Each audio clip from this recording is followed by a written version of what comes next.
my journey to advertising, it was an interesting journey. When I was in university here, USIU, I was actually studying a Bachelor of Arts in International Relations. But my passion at that time, when in campus, was acting.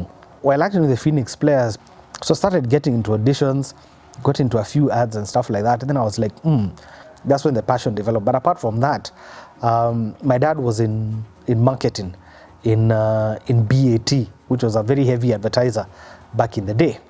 So I'd follow him, when he goes, when they go on shoots and that sort of stuff. So something started developing from there, and I'd hear his conversations on ads and that sort of stuff. So combining those two together, then the passion started building. After campus, I had that thing of okay, what am I going to do?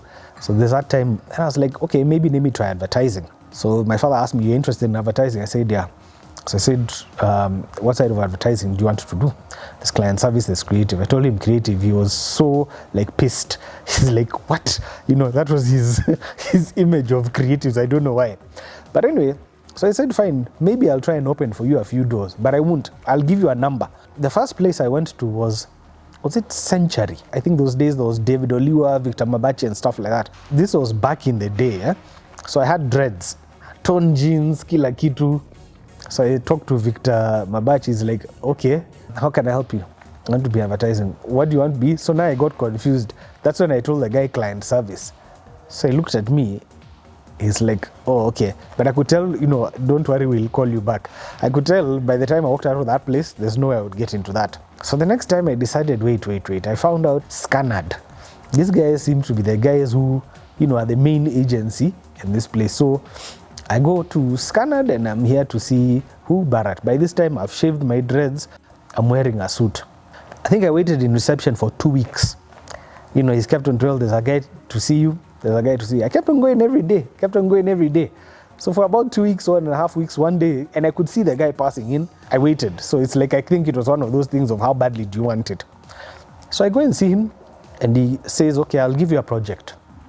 You do for me 3 ads or sometime like this, and you can tell how long ago it on a photocopier machine. And then he says, and by the way, the next time you come here, come dressed as a creative. And I'm like, Jesus, I've just shaved dreads that took me 5 years to grow. And this guy, anyway, fine, wrote the ads and got into Scanad. He came and introduced me as a trainee Swahili copywriter. So I was like, really? The creative director at that time was not in the country. That was Andrew White.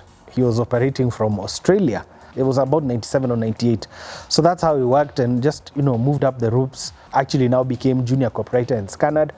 I think I lasted there I was there 9 months. I saw Opportunity that was advertised those days in the papers by Ogilvy. So I jumped into Ogilvy, which was a fantastic training ground. They were so structured in terms of the Ogilvy training. If you performed, I think within 6 months, I was in Johannesburg, the Ogilvy training there. Some other guys used to go to England. That's where I met Arnold Mwashumbe. Eric Ndavi also checked into Ogilvy. The creative director at the time was a guy called Paul Sullivan. So Ogilvy, some of the clients we handled at the time, there was Pepsi. There was a lot of GSK. GSK is where now I actually found a footing as in, oh, okay. You mean things can turn out like this here? There was also East African Industries. There was another project for something called Coldrex. Some really crazy ad on a guy trying different remedies. I remember even when we were shooting it was so simple. Some guy, you had to throw a live chicken across, some really crazy stuff using Steve Muturi, the comedian from the time. It took their sales to another level. So that's when, things started gelling, because in fact even that time Evans Kidero was the head of GSK. It's like, who are these guys? I'd like to meet them. And I remember something that Evans Kidero told me, smart guys, you guys have not just impressed me because of the sales that this thing has taken, but now I'm starting to see homegrown creatives doing the things they're doing. So keep on doing, what you guys are doing. And that appreciation, we're like, okay, we're doing things here. So I stayed in Ogilvy for about 3 years. There was an opportunity that happened again in Scanad. When we crossed over back to Scanad, it was interesting.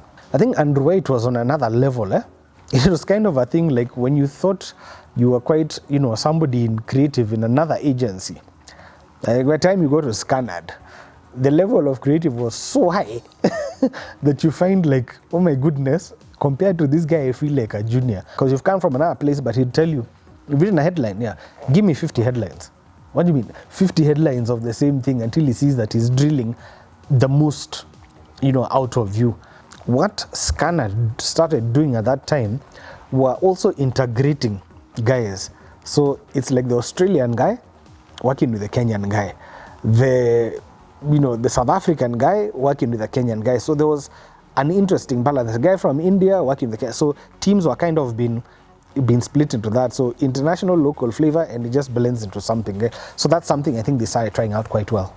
What Andrew White was trying to define at that time was start shifting things in a certain way. And these things of, I think where the guys who started bringing back these things of Tusker, for instance, the Bambua Tafrija, which to me was a fantastic thing because at that time, everyone changed and started talking to Unenda Kubambua, that kind of thing. So it became part of the lingo. In Scanad for Fanta, there was a radio ad for Fanta, which was Fanta Welcome to the World.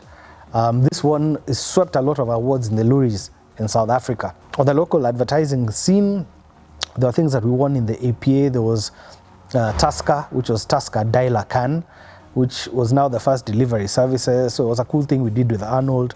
One Tusker can here, another Tusker can, and a string here. Like how guys used to talk like this. So Dialer Tusker. Then I think Scanad bought Macan at the time. So then was shifted to Macan. I stayed in Macan for some time, but I got out of my Macan not very gracefully. I think that time it was, moving too fast, too soon. So I dropped out of there. But then after some time, I went and joined Access Leo Burnett. From Access Leo Burnett, I stayed there for about a year, moved back to, was now a Scanad had just gotten a Safaricom account, which was now at Red Sky. So jumped back to Red Sky, stayed in Red Sky for a bit, again, dropped out of Red Sky. That's when I went to Nation Media Group. I was heading the radio creative at Nation Media Group for about 2 years. Left Nation Media Group and went back to Scanad. And that's been the journey of around 18 years, something like that.